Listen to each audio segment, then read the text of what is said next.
অপরাধ ক্ষমা করবেন হুজুর। এখন আপনি পারস্যের সম্রাট, পৃথিবীর সবচেয়ে শক্তিশালী সাম্রাজ্যের মালিক। এখন আপনার ভারতের প্রয়োজন কেন? মানুষ যত ইচ্ছে বিয়ে করুক না কেন, কিন্তু প্রথম ভালোবাসা সব সময় প্রিয় হয়।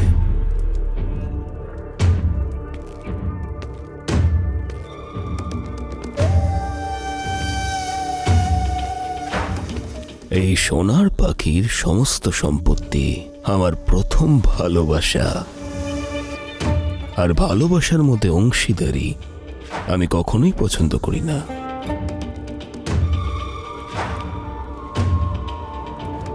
এখনো অবধি আমরা পৌরব রাষ্ট্রের অংশীদার ছিলাম, কিন্তু এখন পৌরব রাষ্ট্রকে আমাদের অংশ হতে হবে। 20 বছর আগে ক্ষমতার যে দেওয়াল আমি দাঁড় করিয়েছিলাম, আজ সেই দেওয়ালে আমার শাসন করা সাম্রাজ্য তৈরি করার সময় এসে গেছে।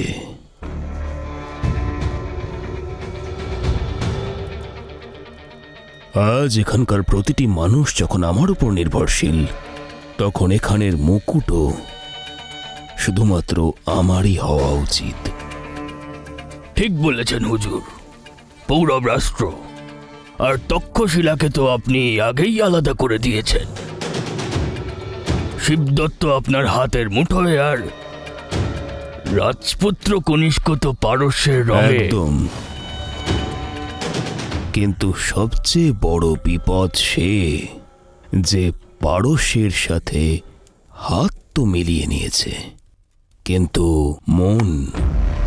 মনটা এখনো ভারতের রঙেই রঙিন রয়েছে।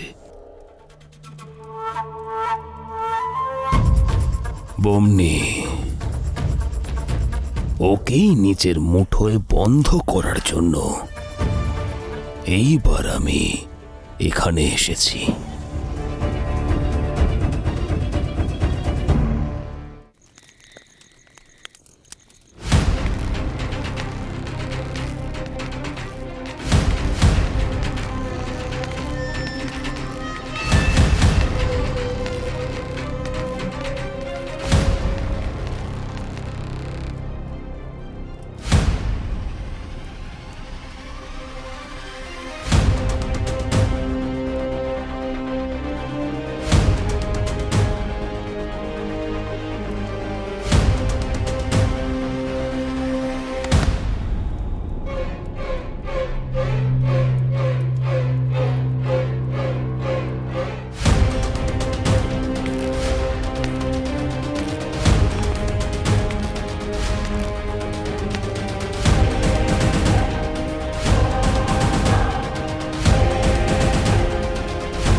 তাহলে তুমি ওই দস্যুদের নিয়ে এসেছিলে?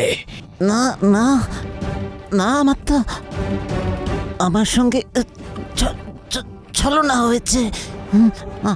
আমি জানতাম না যে ওরা দস্যু।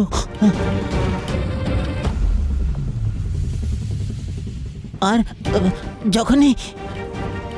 যখনই আমি সত্যটা জানতে পারলাম, তখনই আমি দৌড়ে চলে এসেছি আপনার কাছে, যাতে আপনাকে খবরটা দিতে পারি। আমার তো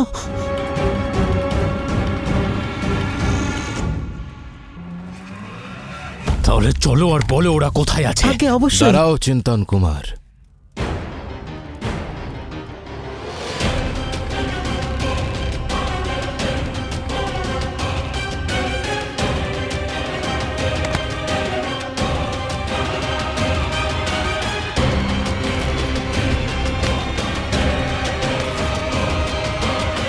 তাহলে তুমি জানতে না যে ওরা আসলে দস্যু? না না না মহারাজ, আমি তো জানতাম না। তাহলে তুমি কি করে জানলে যে দস্যুদের আমরা খুঁজে চলেছি? ওরাই তারা। মহারাজ ওই আমি তো তখনই জানতে পারলাম যখন দস্যুদের বিষয়ে ঘোষণা শুনে ওরা পালিয়ে গেল।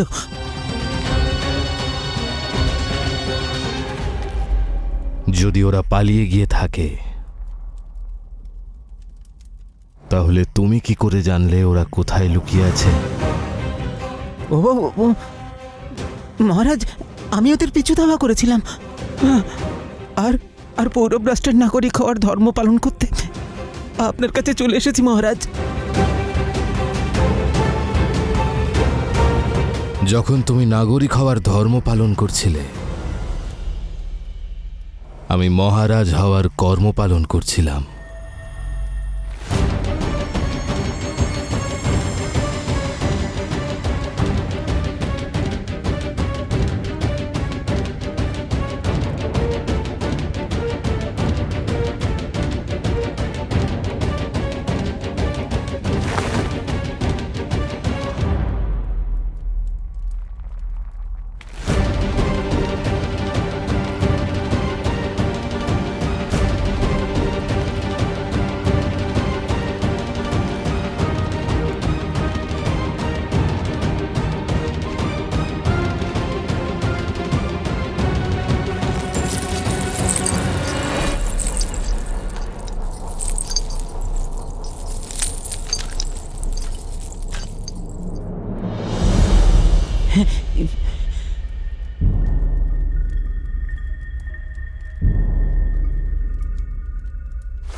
এই অলংকারগুলো দস্যুরা লুট করেছিল,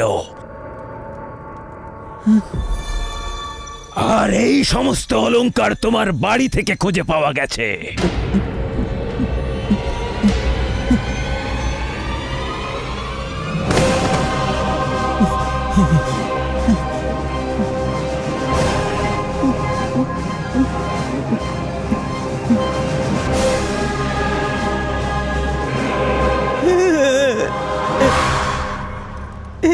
ক্ষমা করে দিন মহারাজ, আমি ভুল করে ফেলেছি মহারাজ, আমি ভুল করে ফেলেছি, আমাকে ক্ষমা করে দিন। যদি ভুল হতো তাহলে ক্ষমা করে দিতাম,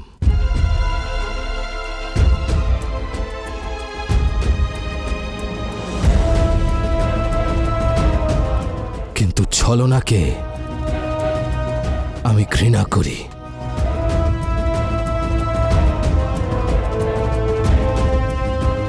প্রথমে তুমি নিজের লাভের জন্য পৌরব রাষ্ট্রের সঙ্গে ছলনা করলে, আর এখন ওই দস্যুদের সাথেও বিশ্বাসঘাতকতা করেছ।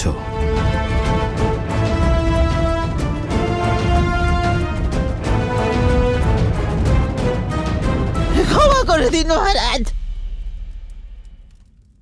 মহারাজ ক্ষমা করে দিন, আমাকে ক্ষমা করে দিন। মহারাজ এরপরে আর কোনোদিন এরকম হবে না মহারাজ। মহারাজ মহারাজ আমি আপনাকে কথা দিচ্ছি, আমি এক্ষুনি গিয়ে ওদের ওই ওই সব দস্যুদের ধরিয়ে দিচ্ছি মহারাজ, কিন্তু আমাকে আমাকে ক্ষমা করে দিন মহারাজ।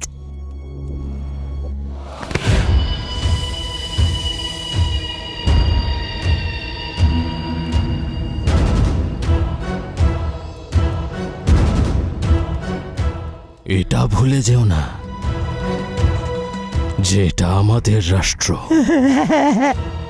আর এখানে দস্যুদেরকে ধরার জন্য আমার কোনো ছলনার আশ্রয় নেওয়ার প্রয়োজন নেই।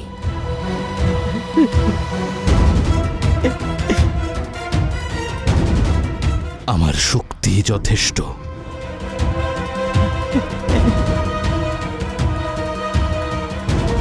লুকিয়ে আক্রমণ করব না,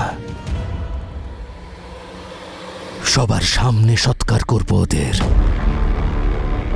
আর স্বাগত জানানোর জন্য কাল সকালে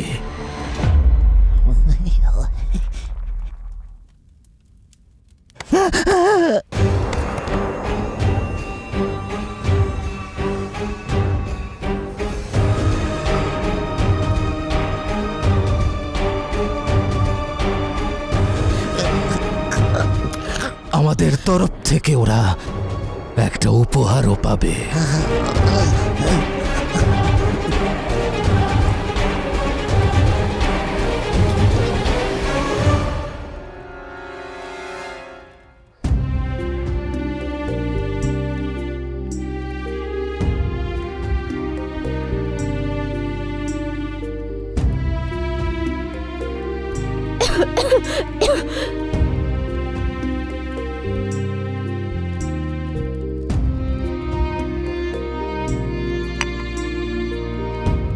এবার তুমি ঘুমিয়ে পড়ো।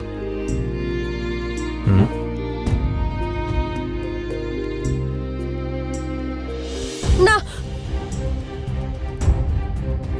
আমি ঘুমিয়ে পড়লে তো তোমরা সবাই চলে যাবে। না, আমি শোবো না।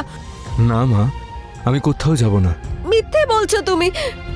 না, আমি কিছুতেই শোবো না, ঘুমাবো না আমি। আচ্ছা, তুমি ঘুমিও না, কিন্তু তোমার ছেলের তো ঘুম পাচ্ছে নিশ্চয়ই, তাকে ঘুম পাড়িয়ে দাও।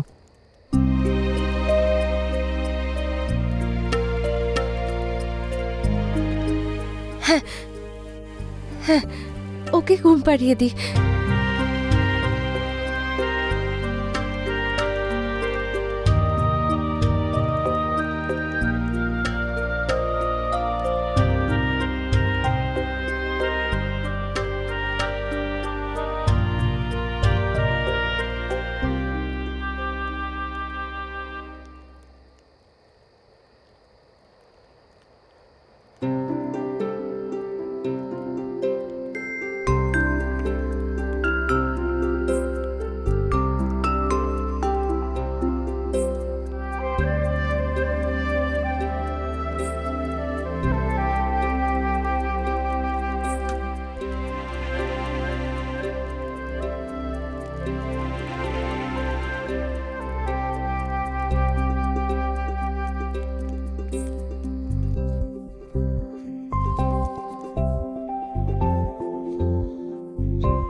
এই দেশের সুগন্ধই মনকে একটা আলাদা শান্তি দেয় মোসেস। শ্বাস নিতেই বুকের মধ্যে সম্পত্তির শীতলতা আর মাথার মধ্যে ক্ষমতার উত্তাপের নেশা জেগে যায়। টারাস আবার ফিরে এসেছে আমার সোনার পাখি।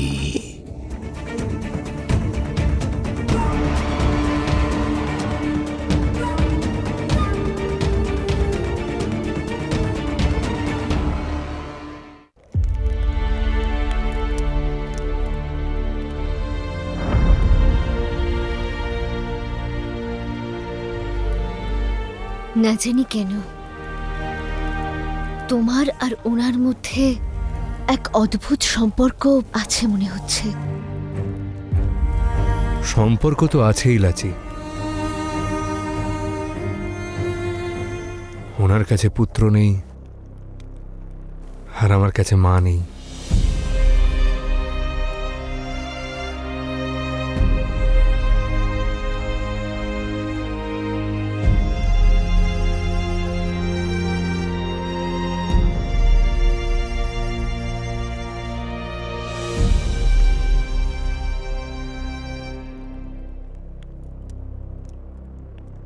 দেখো না লাচি,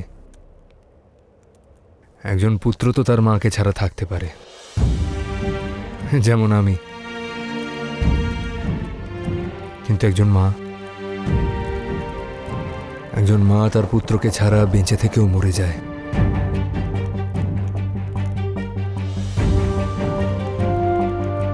যেমনটা এই মা।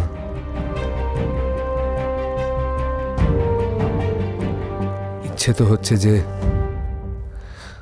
ওনাকে আমার সঙ্গেই নিয়ে যাই।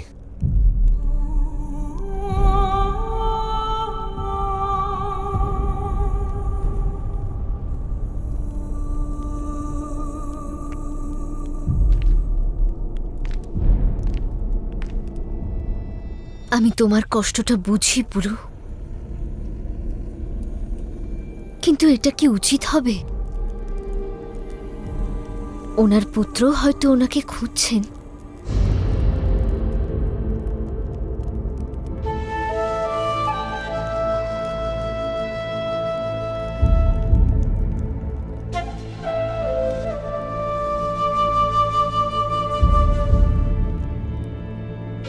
বেরোনোর সময় হয়ে গেছে,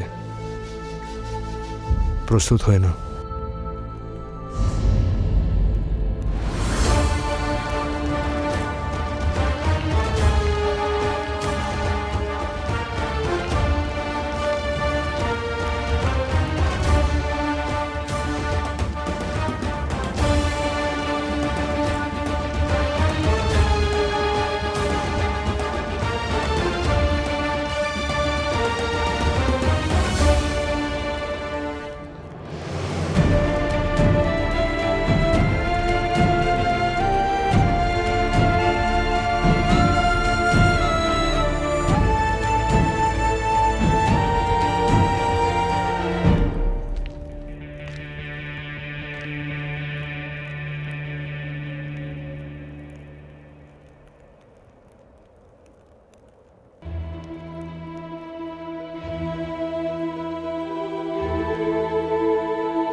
এই দিন আমাদের জীবনের সবচেয়ে কঠিন দিন হতে চলেছে। হয় আমরা নতুন জীবনের সূর্যোদয় দেখতে পাবো, না হয় কোনোদিনই দেখতে পাবো না।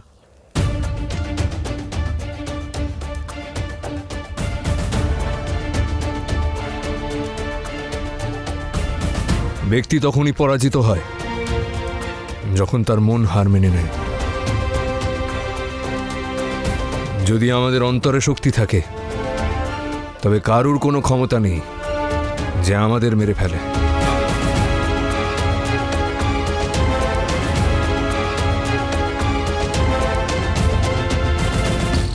নদী তটে আমন্ত্রিত করা হয়েছে, যেতে তো হবেই।